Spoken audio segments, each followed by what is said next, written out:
কুত্তাবাবু, Trump এবং tractor ইত্যাদি নামে বিহারে রেসিডেন্সিয়াল সার্টিফিকেট আমরা অলরেডি দেখেছিলাম।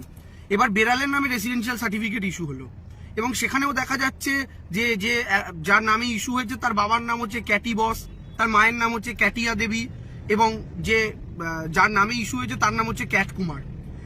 অদ্ভুতভাবে এই রেসিডেন্সিয়াল সার্টিফিকেট কিন্তু বিহারে যে এসআইআর হচ্ছে, অর্থাৎ বকলমে এনআরসি, যেটা বাংলাতেও তারা করতে চাইছে, সেখানে কিন্তু Aadhaar, voter card, ration card accepted হচ্ছে না, কিন্তু এই রেসিডেন্সিয়াল সার্টিফিকেট গ্রহণ করা হচ্ছে। কুকুরের নামে, বেড়ালের নামে, ট্র্যাক্টরের নামে, এমনকি ডোনাল্ড ট্রাম্পের নামেও বেরোচ্ছে।